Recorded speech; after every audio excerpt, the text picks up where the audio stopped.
Technology کی ترقی نے اس چیز کو آسان کر دیا کہ ہم ایک دوسرے کو جانتے نہیں، ایک دوسرے کو دیکھے نہیں، کون کتنی مسافت پر دنیا میں بیٹھا ہو، لیکن استفادہ کر رہے ہیں ایک دوسرے سے۔ متعدد بتا رہا ہوں، اللہ نے آسمان کو بغیر ستون کے بنایا، بغیر ستون کو جب سے بنایا کیا تک اس کو بغیر ستون کرنے پر قادر ہے۔ یہ قدیر نام کا مظہر ہو رہا ہے یا نہیں؟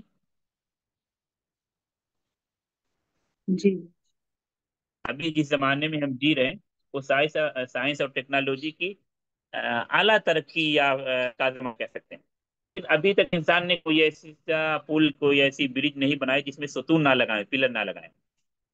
بنایا کہیں ایسا؟ ہاں ایسا ہے کہ پانی میں بنایا، سمندر میں بنایا، کچھ فاصلے پر بنایا، نیچے سے کم رکھا، دوسرے سائڈ سے دیا، لیکن بغیر پلر کے، بغیر ستون کے انسان بنا سکا؟ نہیں بنا کوئی کھمبا نہیں بنا سکا اور بنا نہیں سکتے۔ لیکن اللہ نے آسمان کو کیسے بنایا؟ بغیر ستونوں کے۔ بغیر ستون کے۔ قرآن میں 2 جگہ پر ایک حصہ ہے، بغیر عمدین، عمدی عمود کی جمع ہے۔ یہ اللہ کی قدرت کا مظہر ہے۔ ہم جہاں بیٹھے ہوئے زمین پر، یہ زمین کس چیز پر اللہ نے بنایا؟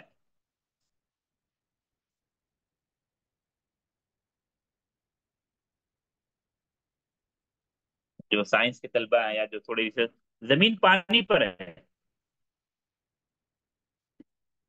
زمین کو اللہ نے کس چیز پر رکایا، بسایا یا سجایا ہے؟ زمین کے نیچے کیا ہے؟ پانی۔ پانی۔ انسان اتنی ترقی کرنے کے بعد خدا اپنے میں دیکھیں، چھوٹا سا گلاس نے اس پہ مٹی رکھیں، کیا مٹی اس پانی کے اوپر رک جاتی ہے، جم جاتی ہے، ٹھہر جاتی ہے؟ یا اس کو پھر بڑا کرتے ہیں، جہاں بالٹی میں رکھیں، بڑے ٹب میں رکھیں، پھر اس سے بڑا ٹب کرتے ہیں جہاں ہاؤس کے اوپر آپ مٹی سجانے کی کوشش کریں، روک سکتے ہیں؟ اور اس کے اوپر پھر انسان چلے نہیں، پانی کو اور روک نہیں بلڈنگیں سکتے۔ انسان بنائے بڑے سے بڑے؟ ممکن نہیں۔ یہ اللہ کی قدرت کے متعدد مظاہر ہیں، تو اللہ اس پر بھی قادر ہے۔ جو چیز آراز ہے اس کو اجسام بنانے پر بھی قادر ہے۔ جن چیزوں کو ہم سمجھتے ہیں کہ یہ جسم نہیں بن سکتے، اللہ ان کو جسم بنانے پر قادر ہے۔ یہ مال پر ہے، چلے بات آئی کہ اس کا مال اس جسم کی شکل میں آئے گا قیامت کے دن، کہ اللہ اس چیز پر قادر ہے۔ اللہ ابراہیم کے لیے آگ کو کیا بنانے پر قادر ہے؟ عموماً جو ہمارا جو ہم سمجھتے ہیں، اور ظاہری سبب یہ ہے کہ آگ کیا کرتی ہے؟ جلاتی ہے۔ جلاتی ہے، لیکن وہ اللہ قدیر ہے ابراہیم کے لیے آگ کو جلانے والا نہیں بنانا، بردن و سلامہ بنانے پر قادر۔ اسی لیے اللہ کے اسماء و صفات کو پڑھنے کا ایک عجیب، جب آپ اس اسماء و صفات کو پڑھیں تو آپ کو ایسا لگے گا کہ سب کے سب رب کے در کے بھکاری ہیں، کچھ بھی نہیں، ذرہ برابر بھی ہماری طاقت نہیں۔ یا ایھا الناس انتم الفقراء الی اللہ واللہ هو الغنی الحمید۔ اللہ کی قدیر نام کا یہ بھی مظہر ہے کہ اللہ نے آگ کو کیا بنا دیا؟ بردن و سلامہ بنا دیا۔ کس کے لیے؟ ابراہیم علیہ ابراہیم السلام علیہ کے لیے۔ السلام کے لیے۔ یہ قدیر نام کا مظہر ہے یا نہیں؟ جی، اچھا، قدرت رکھنا۔ ہاں، قدرت کا مظہر۔ پانی، پانی جس کا کام کیا ہے؟ ڈبونا۔ پانی میں آدمی گیا، سوئمنگ نہیں آتی ہے تو، تیراکی نہیں آتی تو انسان کیا ہو جائے گا؟ ڈوب جائے گا۔ ڈوب جائے گا۔ لیکن اسی پانی میں اللہ نے بچایا موسیٰ علیہ السلام کو 2 مرتبہ۔ ایک مرتبہ موسیٰ علیہ السلام کو اکیلے، جب ان کی والدہ نے اللہ کے حکم سے ان کو تابوت میں، جس کو ہم کہہ لیں پیٹی یا بکسا، اللہ قرآن میں تابوت کا لفظ استعمال ہوا، بچپنے میں جب شیر کھار کی تھے تو ان کی والدہ نے ان کو تابوت میں رکھ کر کہاں ڈال دیا؟ ندی، پانی میں ڈال دریائے دیا، نیل میں۔ سمندر یا ندی جو بھی آپ کہہ سکتے، دریا میں ڈال دیا، ٹھیک ہے۔ لیکن کیا وہ ڈوب گئے؟ نہیں، لیکن آپ ایک چھوٹی چیز ڈالیں، سب سے چھوٹی سی چیز، وہ باقی رہے پانی کی سطح پر؟ نہیں رہے، باقی نہیں۔ نہیں۔ پھر موسیٰ علیہ السلام جب بڑے ہوئے، جب دعوت کا کام کیا اور فرعون کو دعوت دی، آگے پیچھے لشکر ہوتا ہے۔ آگے کس کا لشکر ہوتا ہے؟ موسیٰ علیہ السلام کا لشکر، پیچھے فرعون کا لشکر۔ پھر اسی پانی موسیٰ علیہ السلام چلتے ہیں اور راستہ بچ جاتا ہے۔ یہ کیا چیز ہے؟ اللہ رب کی کے قدرت۔ قدیر نام اور رب کی قدرت کا عجیب مظہر ہے۔ اور اسی میں جب پیچھے فرعون اور اس کا لشکر آتا ہے تو ڈوب جاتا ہے۔ اور اسی لیے ہم کہتے ہیں کہ ہمارے جو بھی اچھے برے اعمال ہیں اللہ کے حکم سے فرشتے سب کو ریکارڈ کر رہے ہیں، نوٹ کر رہے ہیں، اور ساری چیزیں ہم کو اللہ دکھائے گا. فَمَن يَعْمَلْ مِثْقَالَ ذَرَّةٍ خَيْرًا يَرَهُ وَمَن يَعْمَلْ مِثْقَالَ ذَرَّةٍ شَرًّا يَرَهُ. جب انسان دیکھے گا تو کہے گا ما لِهَٰذَا الْكِتَابِ لَا يُغَادِرُ صَغِيرَةً وَلَا كَبِيرَةً إِلَّا أَحْصَاهَا. پہلے یہ چیزیں نہیں سمجھ میں آتی تھی، لیکن اب جب سائنس اور ٹیکنالوجی ایڈوانس ہوئی تو آپ دیکھتے ہیں، اگر آپ اپنے گھر میں ایک معمولی سی کیمرہ لگا رکھے ہیں تو آپ کی ساری ایکٹیویٹی ریکارڈ کرتا ہے. جب آپ اپنے گھر میں نہیں ہوتے تو آپ موبائل پر ایکسس لے کے آپ کہیں بھی رہتے اپنے گھر کی ساری ایکٹیویٹی دیکھتے رہتے. موجود ہے یہ چیز یا نہیں؟ جی موجود ہے شیخ. ہاں. تو اس سے ہم کو کچھ سمجھ میں آتا ہے. ہاں حالانکہ انسانوں کا علم کیسا ہے؟ بہت محدود ہے. تھوڑا. محدود، کچھ بھی نہیں ہے، جہل ہی جہل ہے. انسان کچھ بھی نہیں جانتا، اللہ کے علم کے سامنے کچھ ذرہ بھی نہیں.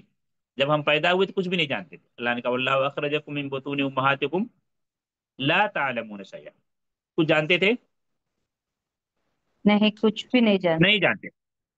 بھوک لگی تو بھی نہیں جانتے، نہیں بول سکتے تھے. 2 سال 4 سال ایسے ہی گزرا، روتے تھے تو ہم سب کی والدہ کھانا پینا دیتی. پھر انسان کا جب ایک 50 سال 60 سال 70 سال کے بعد جو وقفہ ہوتا ہے، انسان محنت کرتا ہے، عالم، بہت بڑا عالم بن جاتا ہے. یا نہیں محنت کیا تو ویسا ہی رہتا ہے. لیکن اس کے بعد بھی ایک فترہ آتا ہے، کیا ہوتا ہے؟ وہ بچے جاننے کی کے طرح بعد ہو ساری جاتا. چیزیں بھول جاتا ہے. اس کو اللہ نے بتایا. دیکھیے بات دوسری طرف جا رہی، لیکن انشاءاللہ لوٹتے ہیں. سورہ حج میں، سورہ حج وہ صورت ہے کہ انسان کی تخلیق کے متعدد مراحل کو بیان کیا اللہ نے تفصیل کے ساتھ. مراحل تو بہت سارے مقام پر بیان کیے گئے، لیکن سورہ حج میں اور سورہ مومنون میں جو تفصیل ہے وہ دوسرے مقام پر نہیں. سورہ حج کی آیت میں بتاتا ہوں، غالباً آیت نمبر 5 یا 7 ہوگی، ایک بتا. من يرد الى ارذل الامور لكي لا يعلم بعد علم شيئا. سورہ حج کے شروع میں، ایک منٹ میں آیت نمبر بتا دیتا ہوں پھر آپ لوگ چیک کر لیں گے. آیت نمبر 5، سورہ حج کی آیت نمبر 5. ومنهم من يرد الى ارذل الامور لكي لا يعلم من بعد علم شيئا. یہ محل شاہد ہمارا یہاں پر من بعد علم کا لفظ ہے. کیا معنی من بعد علم کا؟ علم آنے کے بعد، سب کچھ معلوم ہونے کے علم بعد. آنے کے بعد. ایک تو کہ انسان نہیں جانتا تھا، جاہل تھا، لیکن محنت کیا انسان نے 30 سال 40 سال 50 سال 60 سال جو اس کی طبی عمر تھی. لیکن ایک وقت آتا ہے کہ بھول جاتا ہے سب کچھ، سو ہونے لگتا ہے، نسیان آنے لگتا ہے، یا لوگوں کو دیکھتا ہے لیکن نہیں پہچان پاتا. یہ سارے عوارض آتے ہیں انسان پر یا نہیں؟ جی شیخ. اللہ کا علم کیسا ہے اور اللہ کی قدرت کیسی ہے؟ ان تمام عوارض سے، ان تمام نقائص سے، ان تمام عیوب سے پاک ہے.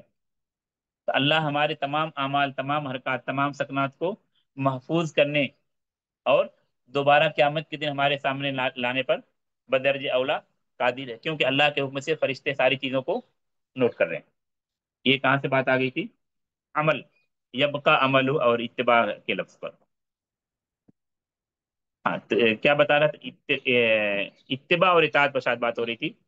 اور یہاں پر کیسے آئی تھی اس حدیث پر؟ کون بتائیں گے اس حدیث پر کیسے آئے تھے ہم، کس 3 مناسبت سے؟ چیزوں کی میت ضرورت ساتھ. میت کے واقعہ پیچھے. ماننے کا تعلق. اطاعت اور اتباع. یہ بتایا آپ کو. اطاعت جو سورہ نوح میں لفظ اطیعون، اور اس کے بعد میں نے بتایا ایک دوسرا لفظ جو استعمال ہوتا ہے اتباع. اتباع کا لغوی معنی بتایا کہ پیچھے پیچھے چلنا. تو اصل میں یہ چیز بتانے مقصود، پھر یہاں پر عمل آ گیا، اس کے ضمن میں کچھ چیزیں آئیں. اتباع، اتباع کا لغوی معنی کیا ہوتا ہے؟ پیچھے پیچھے چلنا، جس کو ہم تھوڑا ہارڈ اردو میں بولتے ہیں کسی کے نقشے پا کی اتباع کرنا. فالو کرنا. فٹ اسی لیے اسٹیپ اللہ پہ نے منع چلنا کیا. سر. ہاں پیچھے پیچھے چلنا، شیطان کے پیچھے پیچھے چلنے سے اللہ نے منع کیا. وَلَا تَتَّبِعُوا خُطُوَاتِ الشَّيْطَانِ. کیا مفہوم اس آیت کا؟ شیطان کے قدموں کے شیطان پیچھے کے نہ پیر چلو. نہ چلو. ہاں. تو 2 چیزیں، ایک اطاعت اور اتباع.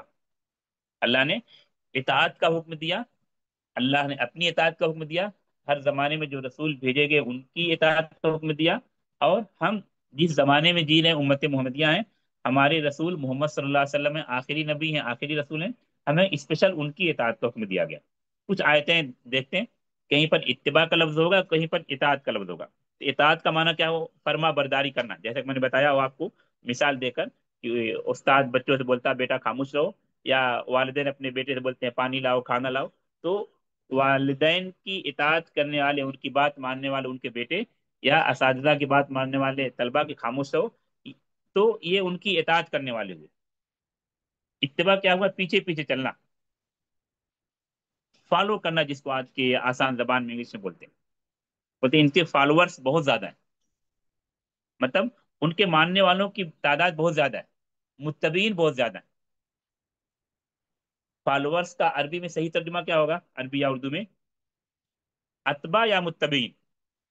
اتباع یا مت- متبعین؟ متبعی، پیچھے متبعین، پیچھے چلنے والے۔ پیچھے پیچھے چلنے والے۔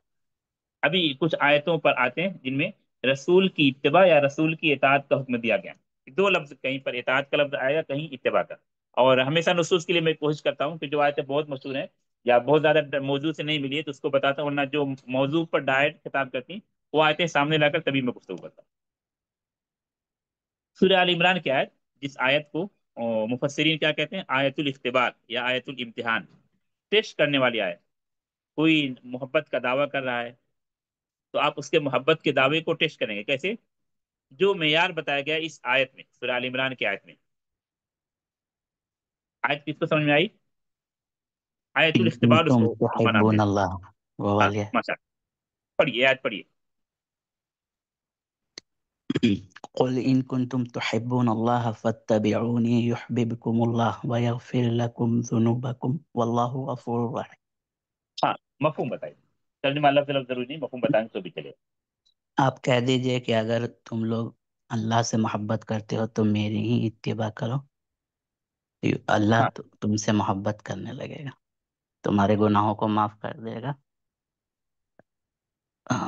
تمہیں اور واللہ تمہارے غفور گناہوں رحیم۔ کو معاف، اللہ بخشنے والا بڑا رحم کرنے والا۔ ہاں بہتر، ماشاء اللہ۔ دیکھیے یہاں پر اس آیت کو علماء آیت الامتحان یا آیت الاختبار، جس کا معنی ہوتا ہے ٹیسٹ کرنے والی ہے۔ کوئی دعویٰ کر رہا میں نبی سے محبت کرتا ہوں، نبی کے لیے مر مٹوں گا، نبی کے لیے اپنا سر کٹا دوں گا، ایسا ایسا کر دوں گا، اس کو ٹیسٹ کرنے کے لیے کیا ہے؟ وہ دیکھیے کہ وہ رسول کی اتباع میں کس قدر سچا ہے، رسول کی اتباع میں کس قدر سچا ہے۔ اللہ کے رسول کو کیا کہا گیا کہ اللہ کی جانب سے جو حکم ہوا آپ کہہ دیجئے فاتبعونی، میری اطاعت کرو، رسول کی اتباع کرو، فاتبعونی۔ رسول کی اتباع میں جس قدر سچا ہوگا وہ اللہ کی محبت میں اس قدر سچا ہوگا۔ اچھا، اس آیت کو جب ہم جوڑتے ہیں سورہ نوح کی آیت سے، سورہ نوح میں چونکہ 3 امر ہے، اعبدوا اللہ واتقوہ واطیعون، یہاں پر ایک ہی امر ہے فتبعونی، سورہ آل عمران کی آیت جو آتا آپ کے سامنے، لیکن جو نتیجہ آ رہا ہے، نتیجہ کچھ حد تک مل رہا ہے۔ سورہ آل عمران کی آیت جو آپ کے سامنے، وہاں 2 نتیجہ، یحببکم اللہ ویغفر لکم ذنوبکم۔ اچھا، نتیجہ کے بجائے ہم نحوی طور پر اس کو جواب امر کہہ لیں، اور سمجھانے کے لیے شرعی طور پر، اصطلاحی طور پر، کہ اتباع کے نتیجے میں کیا ہوگا یا اتباع کا فائدہ کیا ہوگا؟ اللہ تم سے محبت کرے گا اور تمہارے گناہوں کو بخش دے گا۔ تو یحببکم اللہ ویغفر لکم ذنوبکم، ان میں سے کون سا نتیجہ یا کون سا فائدہ سورہ نوح کی آیت سے میچ کر رہا ہے؟ سورہ نوح کی آیت نمبر 4، کیونکہ آیت نمبر 4 ابھی ہم نہیں پڑھے، لیکن ایک بات آپ دیکھیے، وَاتَّقُوهُ وَأَطِیعُونَ کے بعد آگے آ رہا ہے سورہ نوح میں یغفر لکم من ذنوبکم ویؤخرکم الی اجل مسمى۔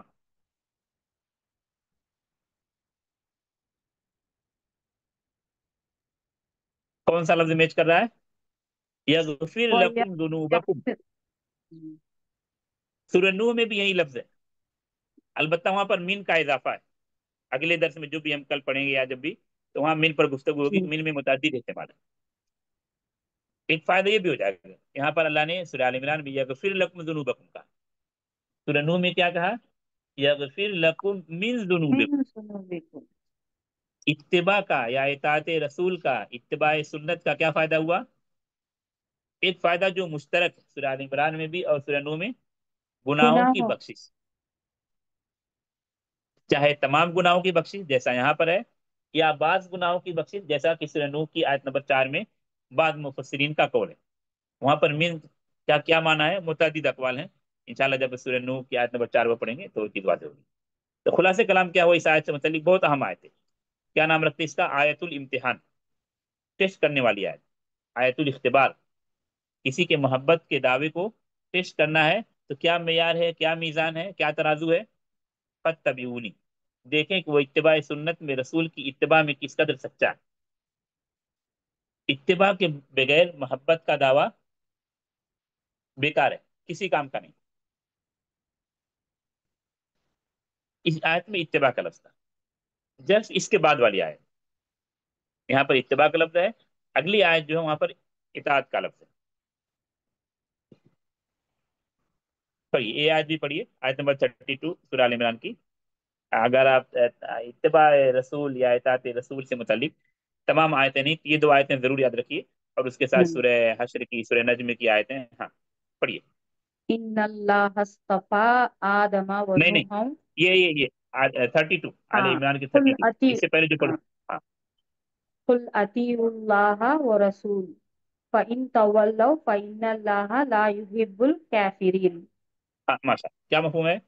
کہہ دیجئے اللہ اور اس کے رسول کی اطاعت کرو، پھر اگر تم منہ موڑ لو گے تو بے شک اللہ نہیں پسند کرتا انکار کرنے والوں کو. ہاں کہہ دو اللہ اس کے رسول کی اطاعت کرو. فَإِن تَوَلَّوْا، یہ عربی گرامر کے اعتبار سے اس میں دونوں احتمال ہیں. فَإِن تَوَلَّوْا، اگر تم، یعنی مخاطب، کیونکہ دو تا جب جمع ہو جائیں تو ایک تا کا حذف کرنا جائز ہے، یہ صرفی قاعدہ ہو جائے گا. تتولو تھا بعد آیتوں میں، وَإِن تَتَوَلَّوْا يَسْتَبْدِلْ قَوْمًا غَيْرَكُمْ. دوسرا احتمال کیا ہے کہ یہ ماضی ہے، ماضی جب ہوگا تو غائب ہوگا. تو کیا ترجمہ ہوگا؟ اگر وہ لوگ اعراض کرتے ہیں. ٹھیک ہے، دونوں باتوں کا احتمال ہے، تو آپ دونوں طرح ترجمہ کر سکتے ہیں. اگر تم اعراض کرتے ہو یا وہ اعراض کریں. تم اعراض کرتے ہو تو کیا ہوگا؟ مضارع مخاطب. وہ اعراض کرتے ہیں تو ماضی اور غائب. یہ چیز سمجھ میں آئی؟ جی شیخ. یہ تھوڑا سا صرف میں جن کو کمزوری ہوگی تھوڑا ان کے لیے مشکل ہوگا، ورنہ یہ چیز واضح. اور دونوں کی اپنی الگ الگ مثالیں، ماضی بھی استعمال ہوا، مضارع بھی استعمال ہوا، اور ڈبل تا کے ساتھ بھی استعمال ہوا ہے. فَإِن تَوَلَّوْا، اگر تم اعراض کرتے ہو، کس چیز سے اعراض کرتے ہو؟ رسول کی اطاعت سے، تو جان لو کہ اللہ کافروں سے محبت نہیں کرتا، کافروں کو محبت نہیں کرتا. تو یہاں پر اللہ نے کس چیز کی دعوت دی، کس چیز کا امر دیا، کس چیز کا حکم دیا؟ اللہ اور رسول صلی اطیعوا رسول اللہ علیہ وسلم اللہ اطاعت کا، رسولوں کی والرسول، اطاعت اطاعت کا. کرو. اللہ اس کے رسول کی اطاعت. یہاں پر آپ غور کریں گے تو جو گزشتہ آیت ہم نے پڑھی وہاں رسول کی اطاعت کے ساتھ اللہ کی اطاعت کا بھی حکم ہے. رسول کی اطاعت کے ساتھ اللہ کی اطاعت کا بھی حکم ہے. واضح ہے نا؟ البتہ جی. یہاں پر فعل امر کی تکرار نہیں ہے، ایک ہی اتیو پر دونوں کا عطف ہے. ایک ہی اتیو پر دونوں پر کا عطف ہے. دوسری آیتیں ایسی ہیں، یہ چیز سمجھ رہے ہیں جو میں بتا رہا ہوں، ایک ہی اتیو پر، یعنی اتیو ایک مرتبہ ہے، اس کے بعد اللہ و رسول، یعنی اللہ بھی مفعول بھی ہے اور رسول کا اس پر عطف ہے. ایسی کچھ آیتیں جس میں دونوں کے لیے الگ الگ آیا، اطیع اللہ و اطیع الرسول، سپریٹ دونوں کے لیے، یعنی دونوں کے لیے جدا جدا الگ الگ فعل آیا. اطیع اللہ کہا، پھر کہا اطیع الرسول. سمجھ اس نقطے کو؟ ابھی ایسی کچھ آیتوں کی جانب اشارہ کیا جا رہا ہے. ایک آیت بہت مشہور اس مفہوم میں، سورہ نساء کی. سورہ نساء کی اس آیت کا مفہوم ہے کہ مومنو اللہ اس کے رسول کی اطاعت کرو اور اپنے اولی الامر کی اطاعت کرو. کسی بات میں اختلاف ہو جائے تو اس کو کہاں لوٹاؤ؟ اللہ اس کے رسول کی طرف. ہاں پڑھیے، یاد پڑھیے. يا أيها الذين آمنوا أطيعوا الله وأطيعوا الرسول وأولي الأمر منكم فإن تنازعتم في شيء فردوه إلى الله ورسوله إن كنتم تؤمنون بالله واليوم الآخر ذلك خير وأحسن تأويلا. ہاں اطاعت رسول کے نائے سے بہت اہم آیت ہے. پہلی چیز جو اس سے پہلے جو آیت تھی سورہ آل عمران کی، وہاں پر کیا تھا؟ اطیع اللہ والرسول تھا. وہاں پر کیا تھا؟ اطیع اللہ والرسول، یعنی اطیعو کی تکرار نہیں تھی. تو میں نے آپ کو کیا بتایا کہ کچھ آیتیں ایسی ہیں جہاں دونوں کے لیے سپریٹ، اللہ کے لیے بھی اتیو کہا گیا، رسول کے لیے، ان میں سے ایک آیت یہ بھی ہے۔ یہی ایک آیت نہیں، دونوں میں فرق ہے، یہی ایک آیت نہیں، متعدد آیتیں ہیں جن میں سے ایک آیت یہ بھی ہے، اطیعوا اللہ و اطیعوا الرسول، اللہ کی اطاعت کرو اور رسول کی اطاعت کرو، وَأُولِي الْأَمْرِ مِنْكُمْ، کیا معنی اولی الامر منکم؟ تم میں سے جو حکم والے ہیں، امر والے ہیں۔ ہاں، حکم والے، مفسرین کہتے ہیں اس میں دو لوگ داخل ہیں، ایک تو عمرہ، عمرہ کو آسان لفظوں میں کہیں آج کے زبان میں حکام، کام ٹھیک ہے، جو دنیاوی چیز کے مالک ہیں، بادشاہ ہیں، مسلم مملکت کے جو حکام ہیں، بادشاہ ہو۔ دوسرا علماء، جو دین کے ذمہ دار ہیں، جن کو اللہ نے علم دین سے نوازا۔ تو آسان لفظوں میں کیا کہتے ہیں؟ علماء اور عمرا، یعنی حکام، دونوں داخل ہیں۔ اللہ اس کے رسول کی اطاعت کرو اور اپنے اولی الامر کی اتباع کرو، جو آپ کے علماء ہیں، جو دین کے ماہرین ہیں، جو عمرا اور حکام ہیں، جن کے کاندھوں پر یا جن کے ذمے دنیا چلانے کی ذمہ داری اللہ نے دی ہے، ان کی بھی اطاعت فرض ہے۔ البتہ آج کا یا اسلوب آپ دیکھیں گے، آپ کو کچھ فرق نظر آئے گا۔ یہاں تک اولی الامر منکم میں کیا فرق ہے، سمجھ رہے کوئی اس بات کو؟ اولو الامر کے ساتھ آتیو کا نہیں بڑھایا ہاں، ہے۔ اول الامر کے ساتھ اتیو کا لفظ نہیں ہے، اور سورہ آل عمران کی آیت پر کے بعد ان آیتوں کو جو بتایا جائے اس کی ایک وجہ یہ بھی ہے کہ اطیع اللہ و رسول تھا سورہ آل عمران میں، تو ایسا کوئی نہ سمجھے نعوذ باللہ کہ رسول کے اطاعت مستقل نہیں ہے، رسول کے اطاعت مستقل ہے۔ دوسری آیتوں میں اللہ کے ساتھ بھی اطیع ہے اور رسول کے ساتھ بھی اطیع ہے، اور یہ آیت اسی لیے لائی گئی کہ ایک تیسری چیز کا بھی اضافہ ہے، یہ اس لیے تاکہ دین اور دنیا کے معاملات منظم رہیں، مرتب رہیں۔ اولی الامر منکم، اپنے علماء اور عمرا کی اطاعت کرو، ٹھیک ہے، لیکن اولی الامر کے ساتھ اطیعو نہیں لگا ہوا ہے، لگا ہوا ہے جی نہیں نہیں سر نہیں. نہیں لگا۔ مفسرین کیا نتیجہ نکالتے ہیں یہاں پر؟ اللہ کی اطاعت مستقل، کسی قید کی ضرورت نہیں، کسی شرط کی ضرورت نہیں۔ رسول کی اطاعت مستقل، کسی قید کی ضرورت نہیں، کسی شرط کی ضرورت نہیں، دائیں بائیں ادھر ادھر دیکھنے کی ضرورت نہیں، کسی قید کی نہیں، کوئی ٹرم کنڈیشن نہیں۔ لیکن اولی الامر منکم جس میں کہا گیا علماء اور عمرہ دونوں مراد ہیں، یہ مشروط ہے، یہ مطلق نہیں ہے۔ ان کی اطاعت کب کرنا ہے؟ جب کتاب و سنت کے موافق ہو۔ اس لیے یہاں پر اتیو کی تکرار نہیں، یا اتیو کو ریپیٹ نہیں کیا گیا، بلکہ اسی پر عطف کیا گیا۔ گزشتہ اتیو جو اللہ اور اس کے رسول کے ساتھ لگا ہوا ہے، اسی پر اولی الامر منکم کا عطف ہے، اولی الامر منکم کے ساتھ اتیو نہیں لگا۔ کیوں؟ کہ اولی الامر منکم، اولی الامر یا یہ کہیں آسان لفظوں میں علماء اور عمرا کی اطاعت مستقل نہیں ہے، مشروط ہے۔ کس چیز کے ساتھ مشروط ہے؟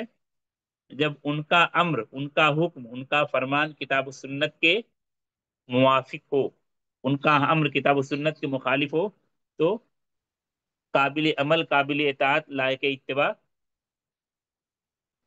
نہیں ہوگا۔ امام مالک رحمۃ اللہ علیہ کا ایک قول بہت مشہور ہے، مفہوم کسی کو یاد آ رہا ہے؟ جو انہوں نے قبر رسول صلی اللہ علیہ وسلم کی جانب اشارہ کر کے کہا تھا۔ ہر شخص کی بات لی جا سکتی ہے ہاں سوائے اس قبر والے کے، ہاں، صلی اللہ لی علیہ جا وسلم۔ سکتی ہے چھوڑی جا سکتی ہاں ہاں، امام مالک نے کہا تھا، جو الفاظ کے معمولی فرق کے ساتھ کتابوں میں موجود ہے، کل یؤخذ من قولہ ویترک، ہر شخص کی بات لی بھی جا سکتی، چھوڑی بھی جا سکتی، الا صاحب هذا القبر، سوائے اس قبر والے کے، صلی اللہ علیہ وسلم۔ امام مالک کون، کوئی عام آدمی ہے؟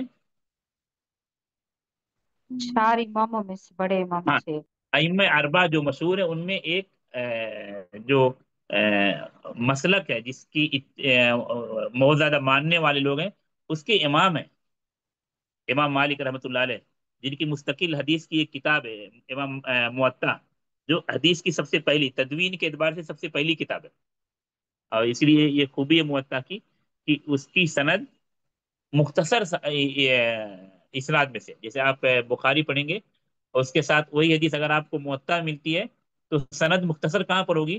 بخاری. اچھا ایک مثال اور دیتا ہوں.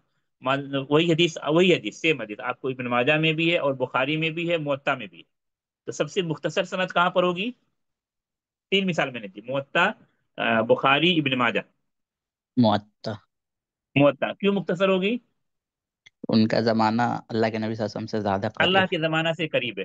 اور حدیثوں کی کتابوں کی ترتیب کے اعتبار سے سب سے پہلی مدون کی جانے والی، ترتیب دی جانے والی کتاب موطا امام مالک ہے رحمۃ اللہ علیہ.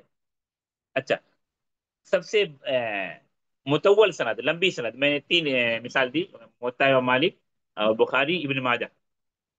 اس میں سب سے بڑی سند ہوگی ابن ماجہ. ابن ماجہ.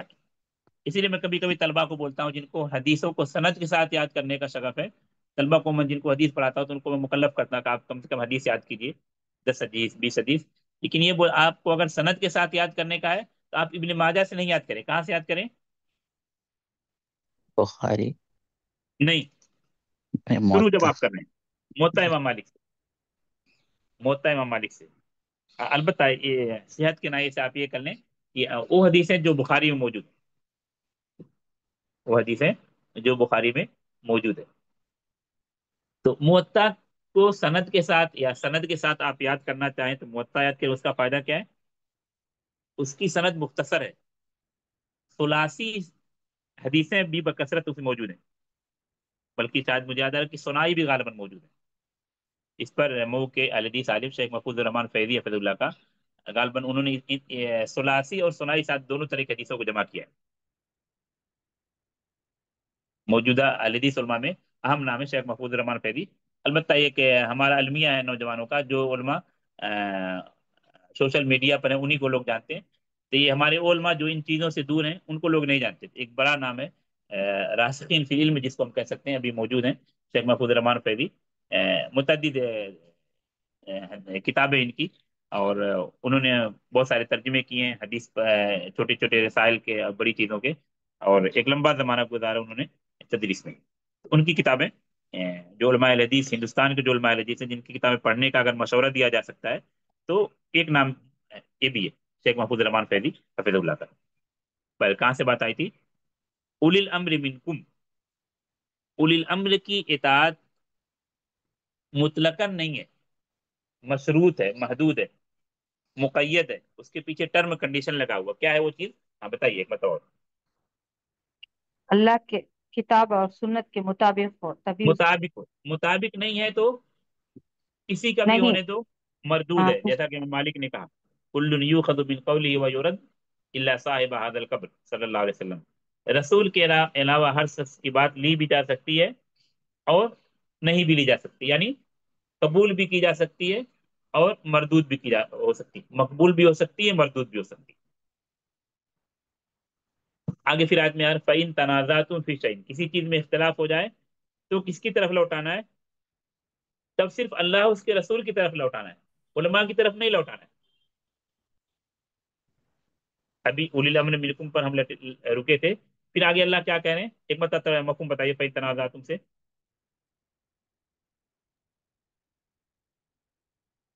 ہاں، فَإِن تَنَازَعْتُمْ سے آگے کا مفہوم بتائیے ایک مرتبہ. ہاں، اگر کوئی مخالفت کرے تو پھر ہمیں اللہ اور اللہ کے رسول کی طرف لوٹنا ہے. ہاں، مخالفت کرے بھی ٹھیک ہے، لیکن لفظی ترجمہ اگر تم میں اختلاف ہو جائے، کسی اچھا، بات پر کسی چیز میں اختلاف ہو جائے تو اس کو کہاں لوٹانا ہے؟ فیصل کیا ہوگا؟ جج کیا ہوگا؟ اللہ اس کے رسول. ان کو جی لوٹانا ہے اللہ اس کے رسول کی طرف. اطاعت کرنے میں اللہ اور رسول کے ساتھ اولی الامر منکم لگا ہوا ہے، لیکن مطلقاً نہیں ہے، محدود ہے، ٹرم کنڈیشن ہے، شرط لگی ہوئی ہے. جب ان کی بات اللہ اس کے رسول کی بات کے موافق ہو، کتاب و سنت کے موافق ہو. موافق نہیں ہے تو مردود ہے، جیسا کہ ہم مالک نے کہا قُلْ یُؤْخَذُ مِنْ قَوْلِهِ وَیُرَدُّ إِلَّا صَاحِبَ هَذَا الْقَبْرِ صلی اللہ علیہ وسلم. یہاں تک کیا سمجھ میں آیا آپ کو؟ اپنے الفاظ میں کوئی بتائیں. اللہ اور رسول کی اطاعت کرنا ہاں ضروری ہے، فرض ہے. ہاں اور اول الامر کی بھی جو اطاعت کرنا ہے، مگر ہاں کتاب اور ہاں سنت کے مطابق اگر ان کا حکم ہو تو اطاعت کریں گے، ورنہ ہاں نہیں کریں گے. ہاں. اگر اختلاف ہو جائے تو اگر اختلاف ہو جائے تو اللہ اور رسول کی طرف لوٹیں گے. ہاں ہاں، لوٹنے میں دیکھیے یہ نہیں کہا کہ اولي الامر منکم کی طرف لوٹا. جہاں لوٹنے کی بات ہے اختلاف کی صورت میں اولي الامر منکم نہیں کہا. وہاں کہاں لوٹنا آپ کو؟ اللہ اور رسول کی اللہ اس طرف کے رسول کی لوٹنا. طرف، قرآن اور حدیث کی طرف، قرآن اور حدیث کی طرف. اچھا، ایک چیز سے مشروط کیا، یہ بھی اسلوب ہے قرآن کا. ان کنتم تؤمنون باللہ والیوم الآخر، کیا مفہوم ہے اس کا؟ اگر تم ایمان والے ہو اور اللہ پر ایمان رکھتے ہو اور آخرت پر ایمان رکھتے ہو تو اللہ اور ہاں رسول کی طرف لوٹو گے. ہاں، مفہوم کیا ہے؟ اللہ اور آخرت پر ایمان لانے کا تقاضا ہے کہ اللہ کی اطاعت کرو، رسول کی اطاعت کرو، علماء اور حکام کی اطاعت کرو، اور اختلاف کے وقت اللہ اس کے رسول کی طرف لوٹو، کتاب و سنت کی طرف لوٹو. یہی خلاصہ ہوا نا؟ جی شیخ. ہاں، تو یہ آیت بہت اہم ہے. اتباع رسول، اتباع سنت، اطاعت رسول کے ناحیے سے یہ آیت بہت اہم ہے. ایک آیت سورہ مائدہ کی. ابھی چونکہ سورہ آل عمران کا جو اسلوب تھا، آل عمران میں تھا اطیعوا اللہ والرسول، اس لیے ایسی کچھ آیتیں بتائے آپ کو جس میں دونوں کے ساتھ اطیعوا کا لفظ لگا ہوا ہے، اللہ کے ساتھ بھی اور رسول کے ساتھ بھی. اس مفہوم میں سورہ مائدہ کی آیت آپ کے سامنے.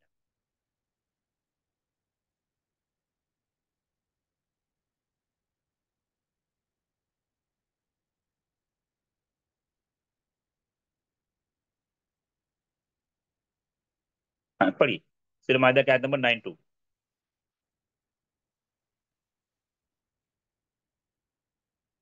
ہاں پڑھیے.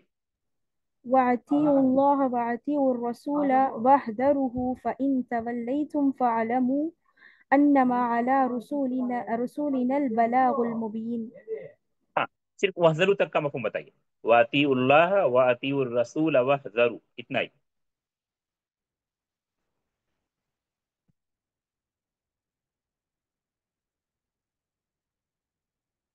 ہاں، جن کو معلوم بتائیں، کوئی بات نہیں. لفظ تو وہی ریپیٹ، صرف وحذروا ایک نیا لفظ آیا یہاں پر. ہاں، تم لوگ اللہ کی اطاعت کرو اور رسول کی اطاعت کرو اور ان کی مخالفت سے بچو، ان کی نافرمانی سے ہاں، بچو. آیت کا چلو وحذروا، ڈرتے رہو، بچتے رہو. ٹھیک ہے، کس سے ڈرتے رہو؟ وہ سیاق و سباق سے سمجھ میں آ رہا ہے. اس لیے نواب صاحب نے بھی دیکھی کیا لکھا ہے، مخالفتہما، ان دونوں کی مخالفت سے بچتے رہو. کن دونوں کی مخالفت؟ اللہ اور اس کے رسول کی مخالفت سے. اس آیت میں پہلا فائدہ تو یہ کہ رسول کے اطاعت بھی مستقل، اللہ کے اطاعت بھی مستقل. سورہ آل عمران کی آیت کی مزید وضاحت کے لیے اس آیت پر بھی ہم آئے وَأَطِيعُوا اللَّهَ وَأَطِيعُوا الرَّسُولَ، اللہ کے اطاعت مستقل، رسول کے اطاعت مستقل. پھر کہا وَحْذَرُوا، وحذروا ابھی جو آیتیں ہم دیکھ رہے ہیں وہاں پر وحذروا کا لفظ نہیں آیا. دیکھیں کیا مفہوم وحذروا کا؟ ڈرتے رہو، بچتے رہو. کس چیز سے ڈرتے رہو، بچتے رہو؟ اللہ کی نافرمانی رسول کی اور رسول کی مخالفت سے، مخالفت سے. رسول کی مخالفت سے بچے رہو. کیونکہ رسول کی مخالفت یہ عام چیز نہیں، یہ چونکہ مستقل ایک رسول کی مخالفت ایک مستقل موضوع ہے جسے اللہ نے متعدد اسلوب میں ڈرائے. اور بلکہ اگر کہیں سورہ حشر کی آیت تو اس نئے سے جامع کہ اخذ و عطا بھی کہا، اطاعت کی جانب بھی بلایا، وما آتاکم الرسول فخذوہ، اور مخالفت سے ڈرایا بھی اس طرح کہ جس سے روک دے رک جاؤ، وما نہاکم عنہ فانتہوا، سورہ حشر کی آیت. وحذروا، یہ جو آیت ہمارے سامنے، وحذروا، ڈرو، بچو. کس چیز سے بچو؟ اللہ اس کے رسول کی مخالفت سے بچو. واضح. ایک آیت سورہ محمد کی، اس آیت میں کوئی سوال ہے کسی کا؟ سورہ محمد کی آیت پر آتے ہیں. سورہ محمد کی آیت میں اسی طرح کا اسلوب ہے، وحذروا جیسا اسلوب ہے. اللہ اس کے رسول کی اطاعت کے تذکرے کے بعد، یعنی دونوں کے لیے سپریٹ، اللہ کی اطاعت اور رسول کی اطاعت، اس کے بعد اللہ نے وحذروا جیسی بات کی. لفظ وحذروا نہیں لیکن مفہوم اس جیسا ہے. سورہ محمد پر آتے ہیں.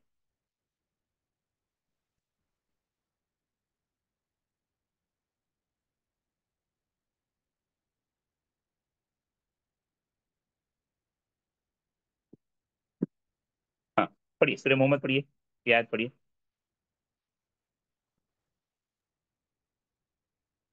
يا أيها الذين آمنوا أطيعوا الله وأطيعوا الرسول ولا تبطلوا أعمالكم.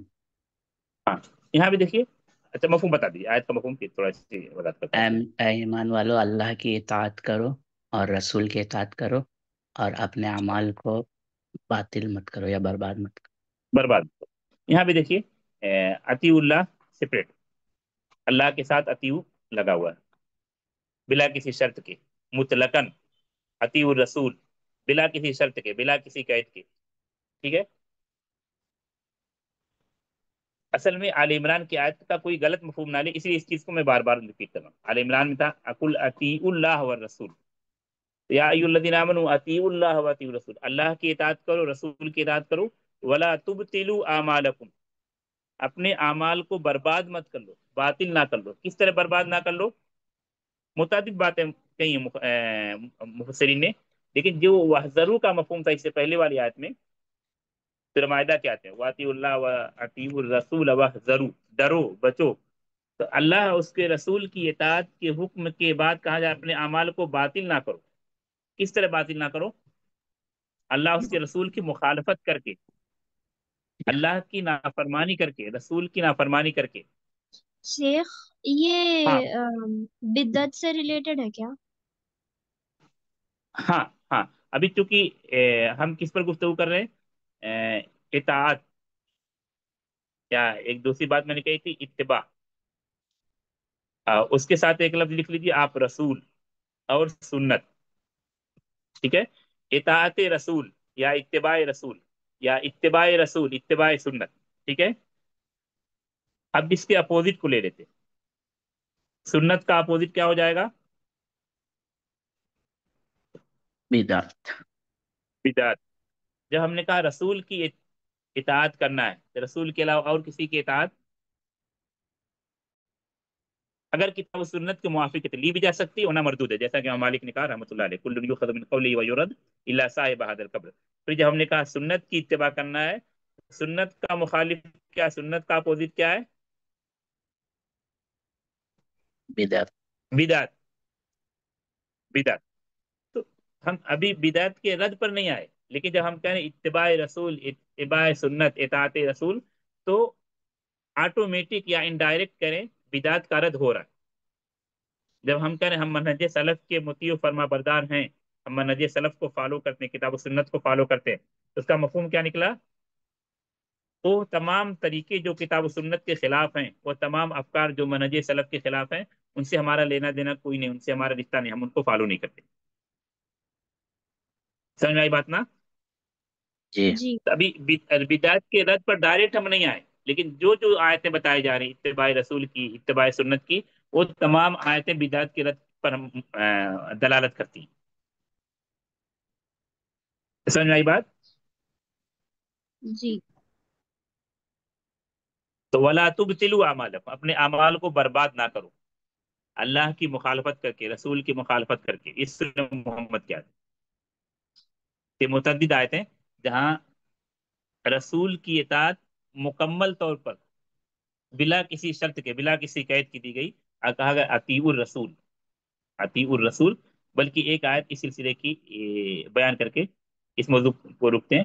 سورہ نساء میں وہ بڑی اہم آیت ہے رسول کی اتباع کے فوائد کے ناحیے سے،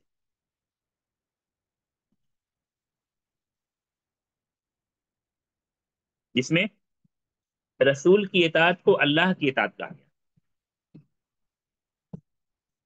من یطیع الرسول فقد اطاع اللہ، جس نے رسول کی اطاعت کی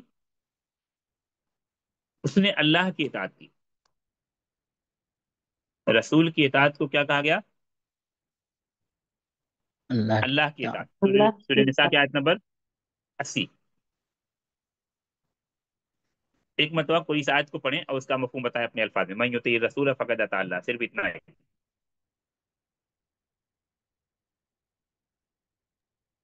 من يطيع الرسول فقد اطاع الله ومن تولى فما ارسلناك نہیں بس اتنا عليهم ہی، اتنا فقد اطاع اللہ، اتنا ہی مفہوم بتائیں.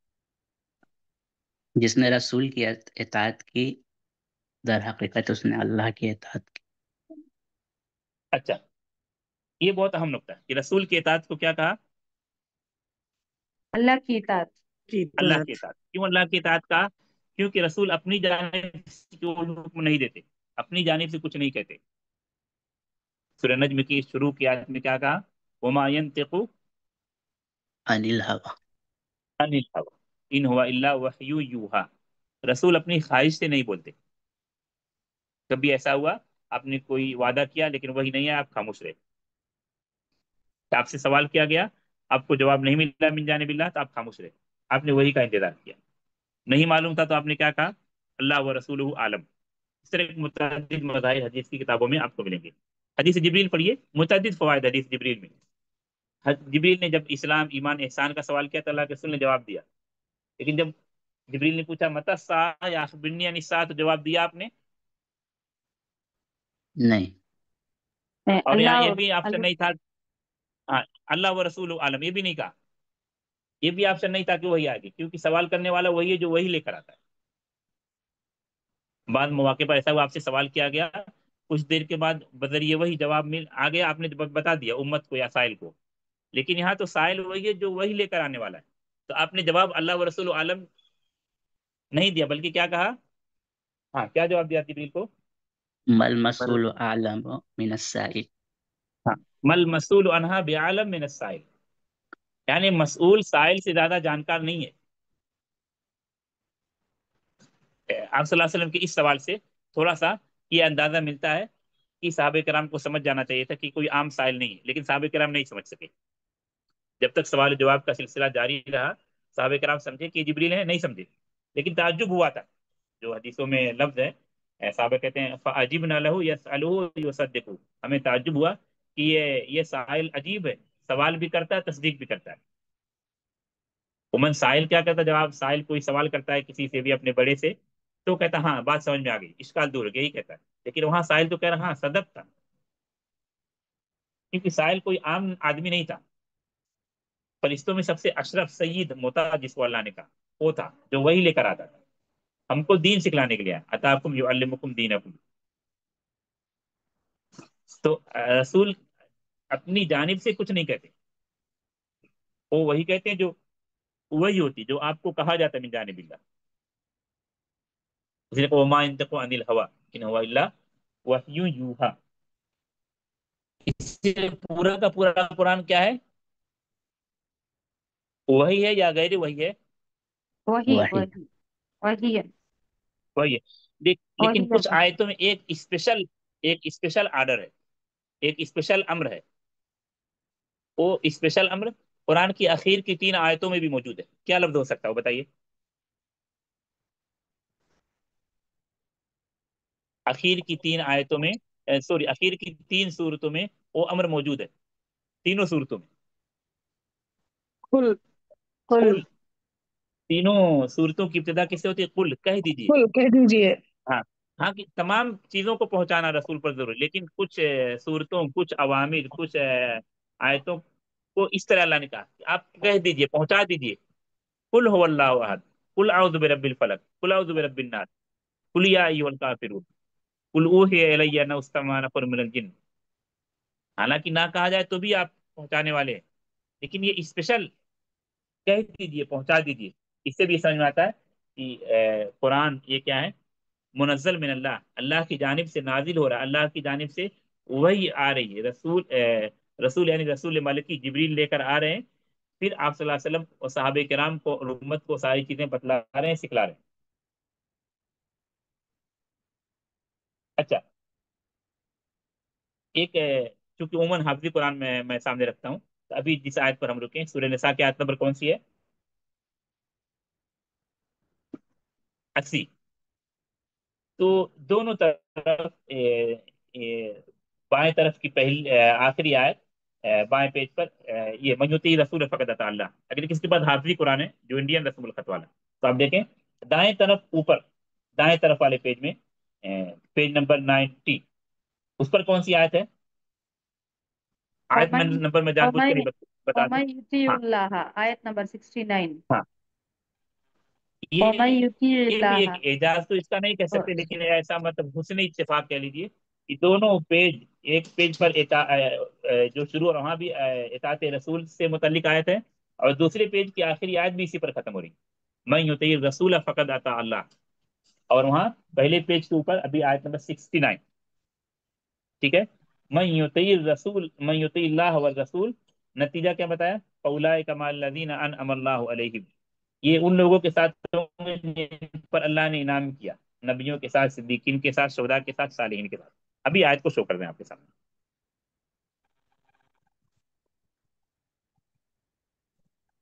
آیت نمبر کتنا ہے؟ 69 نا؟ ہاں 69. ہاں،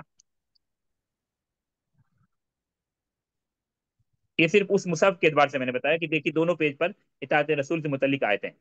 یہ بھی ایسا اس نے اتفاق ہے. یہ آیت تھی ومن یطع اللہ والرسول، یہاں پر اللہ اس کے رسول کی اطاعت کرنے والوں کا حسن انجام بتایا. کیا بتایا نتیجہ؟ کس کے ساتھ ہوں گے؟ انعمت علیہم، جن پر اللہ جن نے پر انعام اللہ کیا. نے انعام کیا. جن پر اللہ نے انعام کیا. کون لوگ جن پر اللہ نے انعام کیا؟ انبیاء، نبیوں کے ساتھ، صدیقین، صدیقین. شہداء، صالحین. تو جو لوگ اللہ اس کے رسول کی اطاعت کرتے ہیں یہ ان لوگوں کے ساتھ ہوں گے جن پر اللہ کا انعام ہوا. کن لوگوں پر اللہ کا انعام ہوا؟ انبیاء، صدیقین، شہداء، صالحین. ہاں آج کے درس میں اسی آیت کو رکتے ہیں، لیکن تھوڑی سی اس کی وضاحت کرنے کے بعد اس آیت کو علماء، مفسرین، سلفی مفسرین، اہل الحدیث مفسرین جو تفسیر، اصول تفسیر کے مطابق کرتے ہیں، آیت کی تفسیر آیت سے، آیت کی تفسیر حدیث سے، آیت کی تفسیر صحابہ کرام کے اقوال سے، وہ کیا کہتے ہیں؟ سورہ فاتحہ میں ایک آیت ہے جس کی تفسیر یہ آیت کرتی ہے. کون سی آیت سورہ فاتحہ کی؟ انعمت علیہم. الذین انعمت انعمت علیہم. علیہم. انعمت علیہم. بعض طالبات نے ایک آدھ کچھ لوگ ایسا اپنے فکر سے آیتوں کی شرح کرتے ہیں، تو ان کے لیے میں نے ایک درس رکھا تھا 3 یا 4 اس پر، بلکہ اس کے لیے گروپ بھی تھا اصول تفسیر کے نام سے، ایک ہفتے چلا تھا، ہفتے میں ایک دن. اس میں نے یہ کوشش کی تھی ہر درس سے 1 گھنٹے کا تقریباً کہ مثالیں بیان کرنے کے اصول جو امام ابن تیمیہ رحمۃ اللہ علیہ نے بیان کیا کہ آیت کی تفسیر آیت سے، آیت کی تفسیر حدیث سے، آیت کی تفسیر صحابہ کرام کے اقوال سے، تو متعدد مثالیں میں نے اس کی ذکر کی. اور یہ اسی چیزوں کو میں کوشش کرتا ہوں کہ جب قاعدہ بتایا جائے تو اس کی مثالیں بکثرت بتائی جائیں. اس کا فائدہ یہ ہوتا ہے کہ مان لیجیے آپ نے 10 مثال بتائی تو 10 مثالیں سب کو نہیں سمجھ میں آتی، کسی کو 2-4 مثال نہیں سمجھ میں آئے گی، لیکن 4-5 مثالیں تو سمجھ میں آ جائیں. تو ان میں بہت ساری مثالیں میں نے بتایا کہ آیت کی تفسیر آیت سے، آیت کی تفسیر حدیث سے، آیت کی تفسیر صحابہ کرام کے اقوال سے، اس 3 نقطے کو بہت واضح طور پر سمجھانے کی کوشش کی. تو ایک آیت اس میں سے یہ بھی تھی، صراط الذین انعمت علیہم، جن پر رب کا انعام ہوا. اس آیت کی تفسیر سورہ مائدہ، سورہ نساء کی آیت کرتی جو آپ کے سامنے، سورہ نساء کی آیت نمبر 69. کن پر رب کا انعام ہوا؟ ہاں ایک بات بتاتے جائے گا. 4 لوگ ہیں، انبیاء، انبیاء پر، صدیقین، صدیقین. شہداء، صالحین. اور اس آیت کو سامنے رکھ کر میں نے یہ بھی کہا، جیسے ابھی کسی بہن کا سوال تھا کہ اتباع بدعت کے بارے میں گفتگو ہو رہی ہے، تو عموماً گفتگو کرتے وقت میں جو مخالف ہے ان کا نام نہیں لیتا. یہ میرا اپنا طریقہ ہے. جیسے میں کہتا ہوں کہ ہم اس بات پر ایمان لاتے ہیں، عقیدہ رکھتے ہیں اللہ عرش پر مستوی ہے، اس چیز کو نہیں بیان کرتے ہیں، ان لوگوں کے دلائل کو نہیں بیان کرتا جو اس کے مخالف ہے، کچھ بھی ان کا نام ہو. کبھی کبھی بوقت ضرورت بیان کرتا ہوں. رد بدعت پر کون بدعتی لوگ ہیں، کون کون ہیں، ان کا ہم نے نام نہیں لیا. ہم نے پورے درس میں کس پر گفتگو کی؟ آج کے درس میں اطاعت. اتباع رسول، اطاعت سنت. رد بدعت پر ابھی ہم نے کچھ گفتگو نہیں کی، نہ کسی ایک عالم کو نام لے کر ہم نے کہا کہ یہ بدعتی، یہ بدعتی ہے، نہیں. یہ اسلوب عموماً میں نہیں اپناتا. جو لوگ بھی اس کے خلاف وہ سب بدعتی، چاہے وہ میرے گھر کا ہو، میرا سگا ہو، میرا کتنا ہی قریب. ٹھیک ہے. ایک نقطہ جو سنت اور بدعت کے تعلق سے، جو سورہ فاتحہ کیا ہے تو وہ سوال کے طور پر ہے، بلکہ ایک حدیث قدسی جو آپ لوگ پڑھے ہوں گے جس میں اللہ نے کہا کہ میں نے سورہ فاتحہ کو لفظ حدیث قدسی میں صلاح کا استعمال کیا، میں نے تقسیم کر دیا اپنے درمیان اور بندوں کے درمیان آدھا آدھا، ہاف ہاف. تو آخر میں دعا اہدنا الصراط المستقیم صراط الذین انعمت علیہم، اللہ ان لوگوں کے راستے پر چلا جن پر تیرا انعام ہوا. کن لوگوں پر انعام ہوا پھر بتائیے آپ؟ نمبر 1 انبیاء پر، نمبر 2 صدیقین، نمبر 3 شہداء پر، نمبر 4 صالحین پر. صالحین. انبیاء پر کوئی گفتگو نہیں، شہداء پر کوئی گفتگو نہیں، صرف صدیق پر ایک نقطہ بتلانا مقصود ہے. سب سے بڑے صدیق کون ہے؟ ابو ابو بکر بکر صدیق صدیق رضی ابو اللہ بکر عنہ۔ صدیق رضی اللہ عنہ۔ رضی یا ہم اللہ یہ کہیں کہ ہمارے فلاں فلاں بہت سچے ہیں، وہ اس آیت میں داخل ہیں، وہ داخل بھی ہو سکتے نہیں بھی ہو سکتے، ہے نا؟ آپ کا چاہے سب سے بڑا پیر ہو، سب سے بڑا مرشد ہو، سب سے قریبی استاد ہو، جس کے لیے آپ جان و دل قربان کرتے ہو، وہ داخل بھی ہو سکتا نہیں بھی ہو سکتا ہے۔ صحیح بات ہے یا نہیں؟ جی جی شیخ، لیکن ابو بکر صدیق داخل ہوں گے یا نہیں داخل ہوں گے؟ ضرور داخل ہوں۔ داخل ہونے میں کوئی شبہ ہے؟ نہیں، نہیں سر۔ باقی قیامت تک جو سچے آئیں گے وہ داخل بھی ہو سکتے نہیں بھی ہو سکتے، لیکن ابو بکر صدیق داخل ہیں، اس میں کوئی بھی شبہ نہیں، رائی کے دانے کے برابر بھی شبہ نہیں۔ اس کے اور اجزاء ہوتے اور پارٹس ہوتے تو اتنا بھی شبہ نہیں۔ اس نتیجوں کے سامنے رکھ کر میں یہ کہتا ہوں کہ رافضی جو دنوں رات صحابہ کرام کو گالیاں دیتے ہیں، شیعہ جو گالیاں دیتے ہیں، وہ بھی ان ڈائریکٹ اس چیز کا سوال کرتے ہیں لیکن سمجھ نہیں پاتے۔ اس راستے کا سوال کرتے ہیں جس راستے پر صدیق امت چلے، امت کے صدیقین چلے، اور سب سے بڑے صدیق ہم کس کو مانتے ہیں؟ ابو بکر صدیق رضی ابو اللہ بکر عنہ۔ صدیق کو رضی اللہ عنہ۔ یہ الگ بات ہے کہ وہ آیت کس طرح شرح کرتے ہیں، کس طرح تفسیر کرتے ہیں، لیکن ہم جب اہدنا الصراط المستقیم کا سوال کرتے ہیں تو ہمارے دلوں میں صحابہ کرام کی عظمت اور منقبت بھی ہوتی ہے کہ اللہ صدیق کے امت نے سب سے بڑے صدیق کے راستے پر ہمیں چلا، ان لوگوں نے جو راستہ اختیار کیا ان راستے کو ہمیں بھی اختیار کرنے کی توفیق دے۔ اس لیے حب کے نائے سے جو سورہ آل عمران کی آیت تھی، قل ان کنتم تحبون اللہ فاتبعونی، حب کے نائے سے یا محبت کے نائے سے ایک چیز حدیث میں آتی ہے کہ آدمی جس سے محبت کرتا ہے اس کے ساتھ ہوگا۔ شاید قیامت سے متعلق ابھی شاید آپ کے یہاں نہیں بات آئی، دوسرے کسی گروپ میں جب ایک صحابی نے آ کر سوال کیا کہ متی الساعہ، کیا جواب دیا تھا آپ نے صلی اللہ علیہ وسلم؟ ہم نے اس کے لیے کیا تیاری کی؟ ماذا عادت اللہ، آپ نے کیا تیاری کر رکھی؟ کیا جواب دیا صحابی نے؟ بہت زیادہ اللہ کے رسول نے تیاری نہیں کی، یعنی بہت زیادہ نیک اعمال تو میرے پاس نہیں، لیکن میں ایک کام ہے، ایک ہے، احب اللہ و رسولہ، یہی جواب تھا نا؟ بہت زیادہ نیکیاں تو نہیں لیکن اللہ اس سے رسول سے محبت کرتا ہوں۔ تو آپ نے کیا جواب دیا؟ انت ما من احببت یا المرء ما من احب، بہت زیادہ نیکیاں تو نہیں لیکن ایک نیکی ہے، وہ کیا نیکی ہے؟ اللہ سے محبت، رسول سے محبت۔ جو آدمی اللہ سے محبت کرتا ہے حقیقی محبت، انشاءاللہ اس کو اللہ کا دیدار نصیب ہوگا۔ جو رسول سے محبت کرتا ہے اس کو رسول کی رفاقت نصیب ہوگی، رسول کا دیدار نصیب ہوگا، رسول کے کوثر سے پینے کی سعادت بھی انشاءاللہ نصیب ہوگی۔ جو ابوبکر صدیق سے محبت کرتا ہے اور اس مفہوم کو عام کر کے صحابہ کرام سے محبت کرتا ہے، ان کو صحابہ کرام کے راستے پر چلنے اور صحابہ کرام کے منہج پر چلنے اور صحابہ کرام کی رفاقت اور ہمنشینی اور ان کی صحبت انشاءاللہ قیامت کے دن نصیب ہوگی۔ اسی نقطے پر رکتے ہیں۔ نکتفی بهذا القدر، سبحانك اللهم وبحمدك اشهد ان لا اله الا انت استغفرك واتوب اليك۔ السلام علیکم ورحمۃ اللہ وبرکاتہ۔ ریکارڈنگ بند کر دیجیے، ابھی کسی کا سوال ہے تو